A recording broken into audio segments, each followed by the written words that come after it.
I can't tell you how much I wish someone would have told me that back in high school. All of this that you just said right now brought me back to my high school senior year. I have it written on my journal too. It was February, signing day, teammates, they were getting offers to Westminster, to UVU, and here I was sitting down thinking, well where's my offer? I felt like I was a decent player, I had decent grades, but I just wasn't promoting myself, right? I wasn't exposing myself. Reaching out to those college coaches, it hurt. It was really painful. Players just don't know that they have to promote themselves. It's very hard for them. They don't have good grades. They don't have a good highlight film. They're not actively recruiting themselves. It's difficult. But kids that are entitled, they're not going to make it. I played at this level. I played at MLS Next. That means nothing. No one gives a rip. I played for the Rapids. I played for Real Salt Lake. Congratulations. Can you help me win today? It's my time to shine, my time to grind, my time to get it, my time is mine. Mark, how's the week been, man? Man, what a great week. Week before Christmas, just got back from Mesa, Arizona. How was that? Yeah, was JPL, right? The JPL? Yep, Junior Premier League. It's year one out here on the Mountain West, so it's very established in England and one of the biggest organizations for youth football in England, and they just brought it out here to the United States, and their first trial run is here in the Mountain West Coast region, and yeah, great.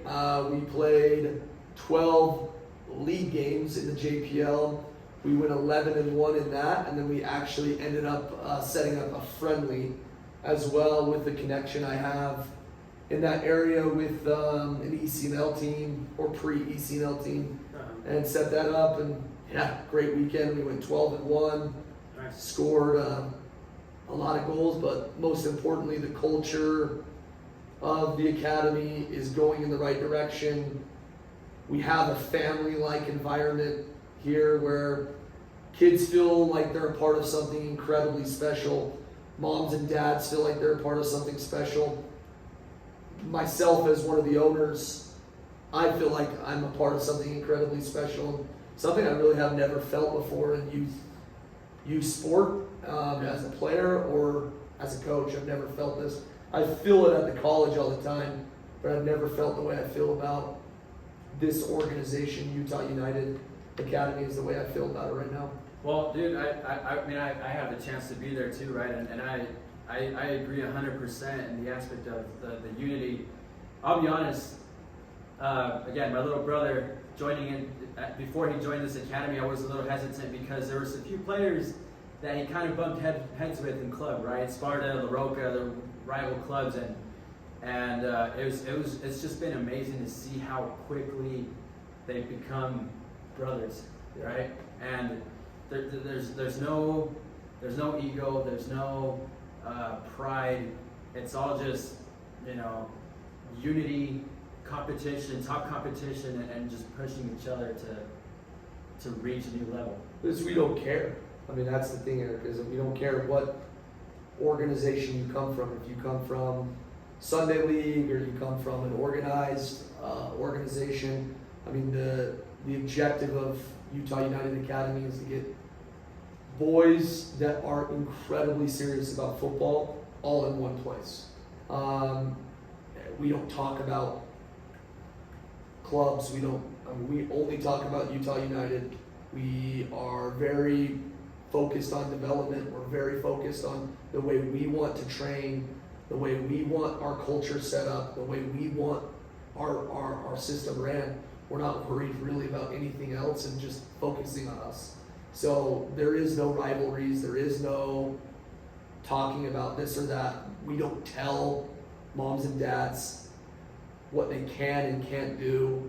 It's 100% on the parents on what they want to do and how they want to raise their kid and what they think is best for their son and how they're going to develop as players. So what's next for Utah United? They just got back from JPL. I'm assuming there's going to be a little break in between the holidays, and then what's next? Small break, and then we get back after it. So we'll have training tonight, and then a break for about 8-9 days, and then we hit up Albion Cup, which is primarily this leg of Albion Cup. It's basically all Southern California teams. Some MLS Next teams or pre-MLS Next teams, and it's a very premier level tournament. We'll go there with the 2014s, 13s, and 12s. Really looking forward to it. January 6th and 7th. See how we fare there, and then after that, come back, train, which is the objective of Utah United Academy. It's the trainings. I mean, we love tournaments. They're fun for parents, but at the end of the day, what happens today at our home pitch is the objective, is development, and lots of development. Kids need to be training 6-7 times a week, 90 minutes to 2 hours, high level intensity, high level coaching, with a focus of rondo, with the focus of keeping the ball, with the focus of transition, with the focus of being technically sound. That is what Utah United Academy is, and that's the way I think kids should be developing. No one's developing in football with 2 60-minute sessions a week or 2 90-minute sessions. You're not developing. Right. You're not developing that way. So you need to be training 6-7 times a week if you're going to be really developing, or 3 to 4 organized sessions a week, and then right when you get home from school, grab your football, grab your boots, and you're in the backyard, or you're playing 5v5 with no coaches, with nothing else. But they need to be touching the ball every single day if they want to play at an incredibly high level. Eric, at any college worth a hill of beans, they're recruiting through the world, right? So they're bringing in players from all over the world. If an average American player is not playing 6-7 times a week, they won't be good enough to play college soccer. They have to. And they have to be doing it with coaching. They have to do it with proper facilities. They have to be doing it with proper intensity, or they will not make it. Because I guarantee, when we just made an offer out today, at Salt Lake Community College, of a kid that played 7 years with Real Madrid Youth Academy. I mean, that's what they're competing against. That's all these kids want to come to America. They want to come and enjoy this. So what our boys need to do is they need to be doing that and some. There's a lot of interest in players joining this academy. I guess before I get to that, I'm curious, how do you make this happen in the winter? That just popped into my head. It's snowing here in Utah. How are you guys going to continue that development throughout the winter? Yep. So we're set to schedule 2 trainings outside, 1 training at Real Salt Lake, and then 1 training at Vess Pearson's house, where they can shovel the pitch, where they have lights. So that allows us to get anywhere between 3 to 4 sessions a week. Plus the fact that still 95% of our kids inside this academy, they juggle their club and the academy, and we recognize that at times they're going to have to miss something. So I know it might sound cliche, but whatever. But we're really trying to deliver quantity and quality, so that you're at least getting 3 sessions a week here and 2 to 3 sessions a week at their club. That's 6 sessions a week, or say they get 2 sessions a week with us, 2 sessions a week at club. They still need to be touching the football. They still need to be going home and being absolutely starving for the football, because that's what's going to develop players that can play at the next level. Yeah, I love that. You guys have USL 2 tryouts coming up. I want to talk about that here in a bit. USL Academy tryouts both on the 28th of December. It looks like the tryout forms filled up already, right? Yeah, crazy. The USL League 2 tryout filled up in less than 24 hours. It was crazy. So we're actually, and the USL Academy just filled up, so it took about a week longer, but it just filled up. We're actually looking at another date as well. We're going to announce that date after the USL 2 after the USL Academy first day, Okay. after the 28th, but we'll be probably announcing that on December 29th or December 30th on when we can do another USL League 2 and USL Academy tryout. I'm incredibly excited about the USL Academy. I did not anticipate, I mean, I've always been excited about the USL League 2. This has definitely been on my 5-year plan to own and be a part of the USL League 2 franchise for a long, long time. So, getting that opportunity, I'm absolutely buzzing. But how many opportunities can stem from USL Academy? It's going to be crazy. Anyone if any youth, moms and dads, follow USL Academy, there is a lot of good structure there, and there's a lot of good football being played. So they just had their championships, I believe, in Tampa for their under-20s. We're going to the Academy Cup with our 2011s in February. Really excited about that opportunity. So, I mean, we're in it. We're in this USL Academy. We're in this under-20 league.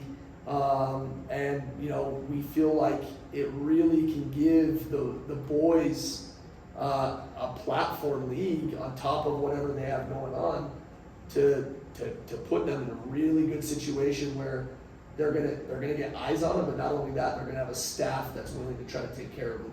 Yeah, I love that. I want to clear this question up as many of you know, I run the Utah United Academy on social media. We get lots of messages. We appreciate all you guys' support. What for the current age groups that the teams that we already have? When are tryouts for them? We already have USL 2, USL Academy tryouts.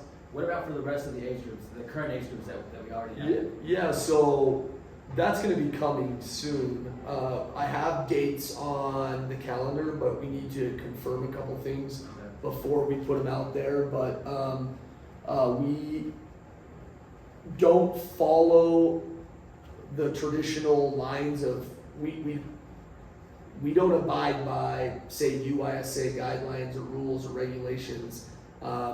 We have kids on trial all the time, Eric, that can step in. So if a kid is interesting to, say, our 2011s, we had a kid last night, a new 2010 that just found out about us, and he came to Real Salt Lake to the academy last night. We had a great session there. Nice player. I mean, it was very technical, the sessions, but he's coming again today. So the way we operate is really just based off of, hey, this player's interesting to us. Let's get him in. Let's see what he's all about. But, you can imagine around May, middle of May, early May, for us to really start ramping up on all the age groups and seeing where things kind of go from there. But obviously December 28th for all high school age players for the under 20s, and then after that we'll be kind of setting our times and dates for the rest of the age groups. Okay, so May, end of May, somewhere around there, sometime next year, we'll have official tryouts. And right now it's kind of more of like we'll reach out to you if we're interested. If there's a player that we're interested in, we'll connect with them, we'll invite them. Yep. I mean, if you're interested, DM the account, DM me, DM Travis, DM Erick, DM a player that's currently in the academy. A lot of our academy is word of mouth. A lot of our academy is, hey, this player is a player, he should be in with us, and that's how we do things. This is not a money maker in regards to we're trying to have 75 kids per age group. You're either good enough or you're not good enough, and that's tough. But that's the environment that we're in. We're not trying to have 95 kids deep. We're looking to have anywhere between 18 to 24 players per pool of player per age group.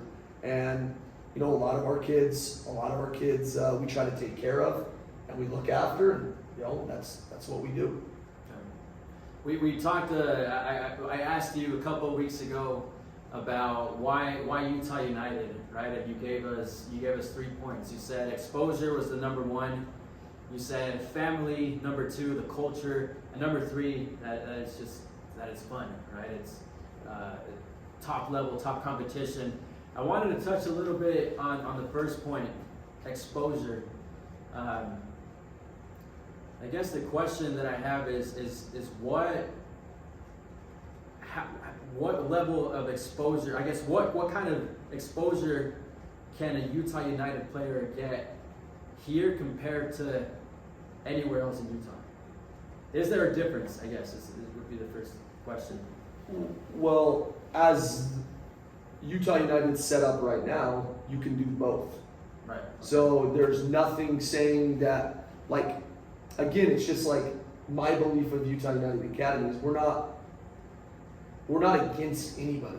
Like, there's several kids inside of our academy. I have zero clue where they play their UYSA football at. I don't know. We provide something elite, and we provide a service that is high level, high environment. So I can't really speak to other clubs, other academies, other things.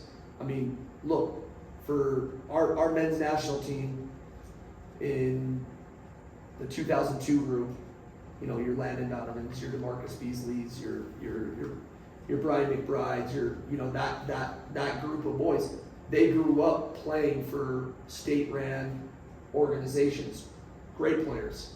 But the shift in the last decade has gone towards academies, has gone towards professional youth academies.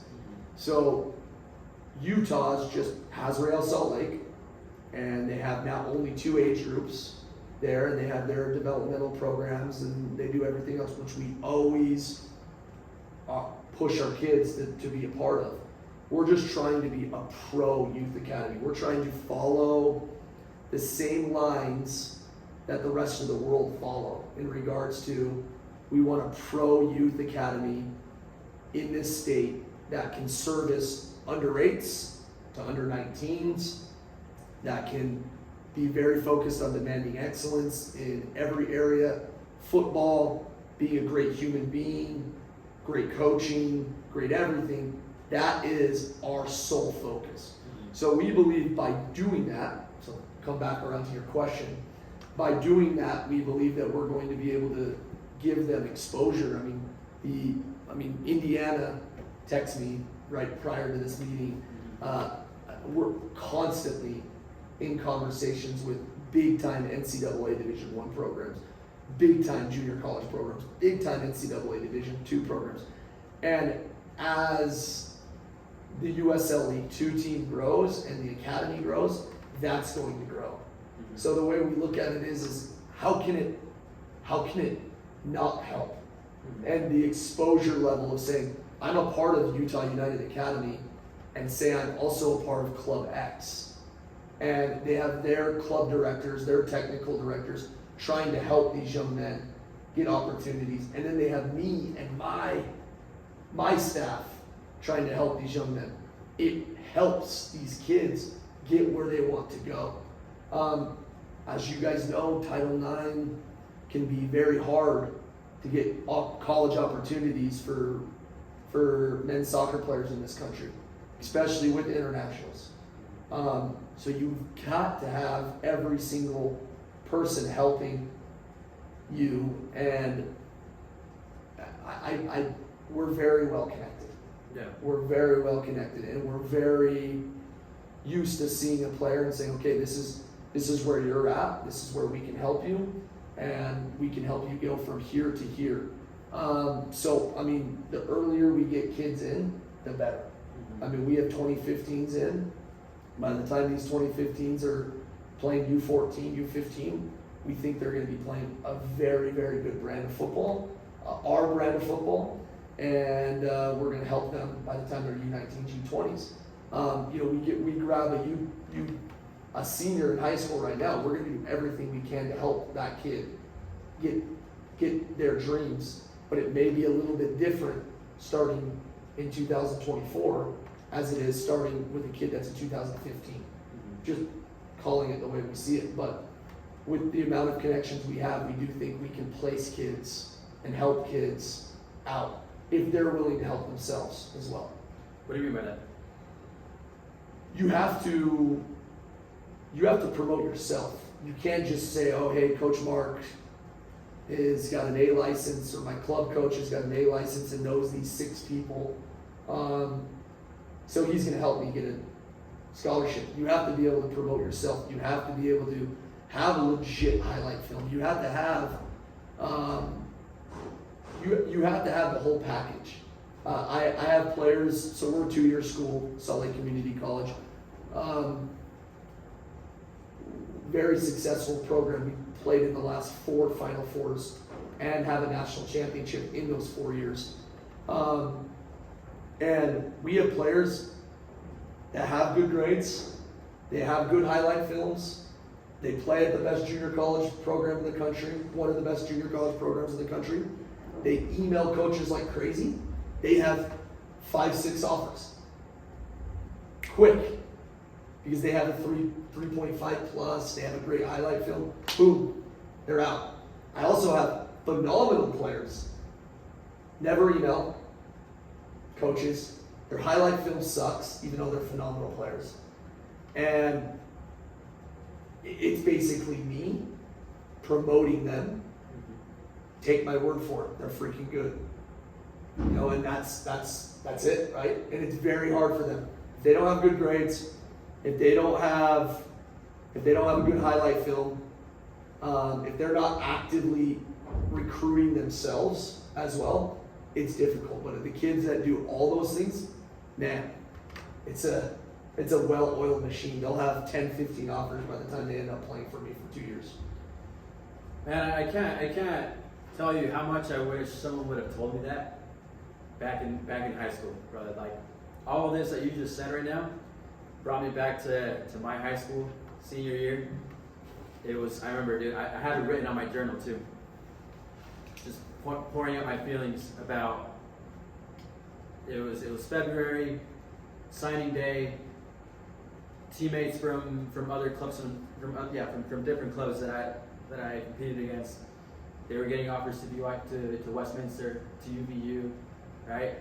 And here I was sitting down thinking, well, where's my offer, right? I felt like I was a decent player. I had decent grades, but I just wasn't promoting myself, right? I wasn't exposing myself, reaching out to those college coaches to tell them, hey, I'm a good player. I've got these grades, you know, and it hurt, you know. It was really painful. Is that a gap here in America? Is that just here in America, Mark, that's happening, where like players just don't know that they have to promote themselves and just relying on their coaches, on their club directors, or is that something that you have to, like, do you have to do that everywhere else in the world too? Well, to be honest with you, yeah, the answer is yes. The easy answer is yes. Like, I mean, there's, by the time of this conversation, if I were to check my email, I'd probably have a kid from South America. I'd probably have a kid from Brazil that just reached out to me. You got to have people inside your corner that know what they're doing. Right. And there's some great developers of coaches inside of our state that know how to develop players, but they don't know how to promote players. They don't know how, I mean, if your circle's super small, you know 3 college coaches, how are you going to help your kid move on? If you didn't play college soccer yourself, you didn't play in the NCAA, you didn't play in the NJCA, it really is, it's knowing how to get there. I mean, I've now placed 20 plus players into the USL League One, USL Championship, MLS. I'm starting to understand how to talk to agents and even helping move players into the pro game. I didn't have those skills 4 or 5 years ago. So now it's like, okay, I've now moved 50 plus kids into NCAA Division I, Division II NAI program. I was an NCAA Division II head coach at BYU Hawaii. You really start to understand the how is very, very important, Eric. How do you get from point A to point Z?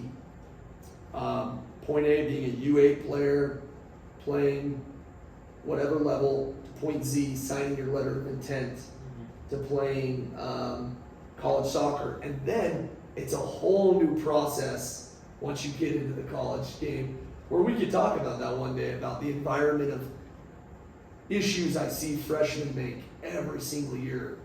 They do the same things.